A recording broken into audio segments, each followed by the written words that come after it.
నాకు తెలిసి గత 2-3 ఏళ్ళగా వాళ్ళు చేసే ఇతర సామాజిక క్రమాలతో పాటు ఈ కార్యక్రమం కూడా, ఈ సామాజిక సేవ, ఈ బ్లడ్ డొనేషన్ అనేది కూడా మొదలుపెట్టి నాకు అత్యంత ఆప్తులైన చుక్కపల్లి సురేష్ గారు మరింత దగ్గరయ్యారు నా హృదయానికి. ఈ సందర్భంగా ఇంత చక్కటి కార్యక్రమం, ఇంత సేవా కార్యక్రమం చేస్తున్న నా మిత్రుడు, సోదరుడు చుక్కపల్లి సురేష్ గారికి నా హృదయపూర్వక ధన్యవాదాలు, నమస్కారాలు తెలియజేస్తున్నాను. అలాగే ఆయనకి కుడి ఎడమలుగా ఆకాష్, అవినాష్ ఇద్దరు అత్యుత్తమ కుమారులు. వాళ్ళు ఈ కార్యక్రమాన్ని వాళ్ళ భుజస్కంధాల మీద వేసుకుని దీన్ని ఇంత చక్కగా, ఇంత పెద్ద ఎత్తున, ఇంత మెగా బ్లడ్ క్యాంప్ చేయటం అన్నది, దానికి ఎంతో కొంత సహకరించిన మా చిరంజీవి చారిటబుల్ ట్రస్ట్కి ఎనలేని సంతృప్తిని ఇచ్చావు. తద్వారా నాకు ఎంతో సంతోషాన్ని మిగిల్చావు అవినాష్. So wonderful. అండ్ ఈ రోజున ఇది కార్యక్రమానికి విచ్చేయటమే కాకుండా బ్లడ్ డొనేట్ చేసిన బిడ్డలాంటి తేజాకి నా హృదయపూర్వక ధన్యవాదాలు తెలియజేస్తున్నాను. And excellent. నేను అడిగింది ఫస్ట్ టైం అని కాదు, ముందు నుంచి ఇచ్చాను. సో బతికిపోయావు, లేదంటే కనుక నన్ను ఇన్స్పిరేషన్ కానీ బయట మాట్లాడుతుంటావు, ఈ బ్లడ్ డొనేషన్ దాంట్లో తీసుకోలేదేమో అనుకోను. వండర్ఫుల్. Please keep rocking.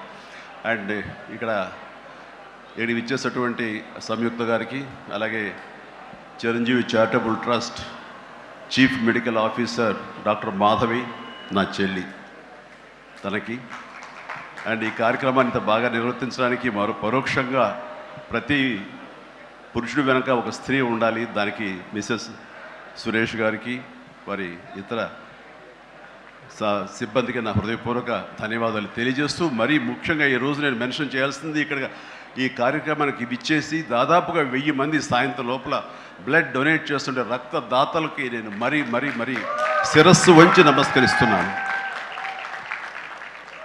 వాళ్ళు ఈ రోజున బ్లడ్ ఇవ్వటం అన్నది కేవలం వాళ్ళకి ఎనలేని సంతృప్తి వస్తుంది, కానీ ఆ బ్లడ్ మూలంగా ఒక ప్రాణం కాపాడబడుతుంది. ఇది నేను ఎప్పటి నుంచో ఎన్నో ఏళ్లబట్టిగా నేను అనుభవిస్తున్నటువంటి గొప్ప ఫీలింగ్ ఇది నాకు.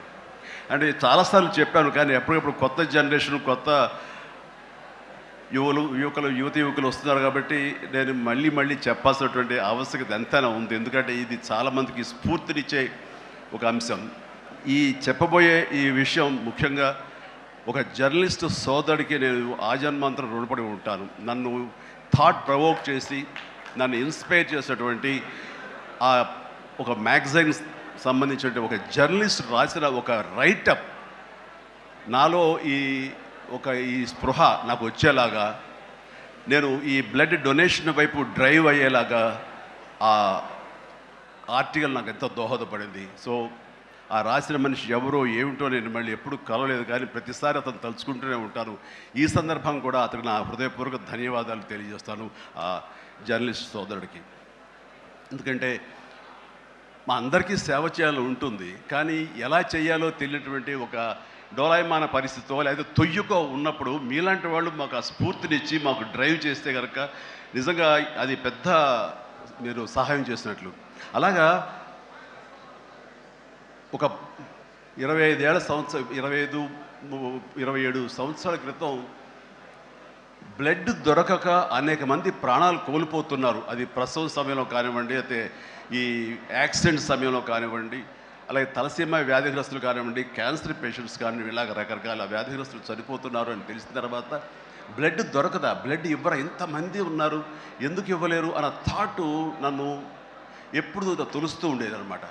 సో మన ఫ్యాన్స్ని మనం వేరే వాటికి డ్రైవ్ చేసే కంటే వేరేగా వాళ్ళని వాడుకుంటూ మన కీర్తి మరింత పైకి ఎదిగేలాగా వాడుకునే కంటే వాళ్ళని ఈ బ్లడ్ డొనేషన్ వైపు మనం మళ్లించగలిగితే కనుక, వాళ్ళు అత్యంత శక్తివంతమైన మనుషుల్ని సామాజిక సేవ వైపు మనం డ్రైవ్ చేయగలిగితే, వాళ్ళని ఛానలైజ్ చేయగలిగితే కనుక, ఆ కన్న తల్లిదండ్రులు కానీ, ఆ సొసైటీలో ఉన్నటువంటి ఇతర వ్యక్తులు కానీ ఆ సమాజంలో వాళ్ళు కానీ వాళ్ళ పట్ల ఉన్న దురభిప్రాయాలన్నీ పోగొట్టుకుని మంచి అభిప్రాయం ఏర్పడుతుంది కదా, వాళ్ళకి అల్లని సంతృప్తి వస్తుంది కదా, తద్వారా నేను కూడా ఎంతో సంతృప్తి చెందిన వాడిని అవుతాను, ఒక మంచి పని చేసినటువంటి దానికి నాంది పలికిన వాడిని అవుతానంటూ ఆ రోజున నేను ఇచ్చిన పిలుపు, నిరంతరంగా పెర్సిస్టెంట్గా ఇచ్చిన పిలుపుకి ఈ రోజున వేల మంది, లక్షల మంది ఈ రోజున ఈ కార్యక్రమాల్లో పాల్గొంటూ వస్తున్నారు. ఎనలేని సంతృప్తి పొందడమే కాదు, ఎంతోమందికి ప్రాణాలని కాపాడుతున్నారంటే కనుక అది నాకు చాలా గర్వకారణంగా ఉంది. ఇందాక తేజ సజ్జ అన్నట్లుగా ఈ బ్లడ్ డొనేషన్, రక్తదానం అనేసరికి గబుక్కని స్ఫురించే పేరు చిరంజీవి అన్నారంటే కనుక భగవంతుడు నాకు ఇచ్చిన గొప్ప అవకాశం. ఇలాగా ప్రతి ఒక్కరి మధ్యలో రక్తదానం అనేసరికి నా పేరు వాళ్ళ స్ఫురణకు రావడం, నేను గుర్తు రావడం అనేది నేను ఎన్నో జన్మలు చేసిన పుణ్యఫలంగా నేను భావిస్తున్నాను. దానికి థ్యాంక్ యూ ప్రతి ఒక్కరికి. ఇక్కడ సరే ఎన్నెన్నో ఇన్సిడెంట్స్ వింటుంటాము, ఎన్నెన్నో ఇది ఆఖరి నిమిషంలో ప్రాణాలు ఎలా కాపాడబడ్డాయని వింటుంటాము. కానీ ఈ మధ్య నాకు మనసుకు అత్యంత దగ్గరగా జరిగిన ఒక ఇన్సిడెంట్ మీతో షేర్ చేసుకోవాలనిపిస్తుంది అనమాట. ఎవరో ఒక పొలిటీషియన్, సరే ఎవరికైనా సరే నేను చాలా సాఫ్ట్ టార్గెట్, ఎవరైనా ఏదో మాట అనేది ఏం పర్వాలేదు. అలాగా ఒక పొలిటీషియన్ నన్ను అకారణంగా, నేను ఇప్పుడు పాలిటిక్స్ చాలా దూరంగా ఉన్నా సరే నా గురించి ఏదో అవాకులు చవాకులు ఆయన పేలినప్పుడు ఆయన మరొక చోటకి ఏదో ఒక ముంపు ప్రాంతానికి ఆయన వెళ్ళటం జరిగింది. అక్కడ ఒక స్త్రీ, ఒక ప్రౌఢ ఆవిడ అది మిడిల్ ఏజ్ ఉంటుందేమో, మిడిల్ ఏజ్ ఆవిడ తను పట్టుకుని నానా మాటలు తిడుతుంటే, నీకు ఎలా మనసు వచ్చింది చిరంజీవిని అనటానికి, అది అని తిడుతుంటే నాకు అనిపించింది మామూలుగా మన మాస్ ఫ్యాన్ కదా ఆవిడ, చాలా గౌరవప్రదమైన కుటుంబంలో ఉన్నటువంటి మనిషిలాగా అనిపించింది గృహిణి. ఆవిడ ఎందుకు అంత ఇదిగా మాట్లాడుతుంది, ఆవిడెవరు, ఆవిడ చూస్తే మామూలుగా సినిమా ఫ్యాన్ లాగానో చిరంజీవికి వీరాభిమానంగానో కాదు, ఏదో ఇంకేదో ఉందంటూ నాకు అనిపించి ఆవిడ గురించి తెలుసుకోవాలని మన జర్నలిస్ట్ సోదరు ఎవరినో పంపించి తెలుసుకోవాలంటే వాళ్ళు చేసినటువంటి ఇంటర్వ్యూలో విజువల్స్ నాకు చూపించారు. ఏంటమ్మా అంత ఇదిగా ఆయనకి వీరాభిమానం అంటే, అభిమానం సినిమాభిమానం కాదయ్యా, ఆయన వ్యక్తిత్వానికి అభిమానం అంటే చెప్పినప్పుడు నా మనసు టచ్ అయింది.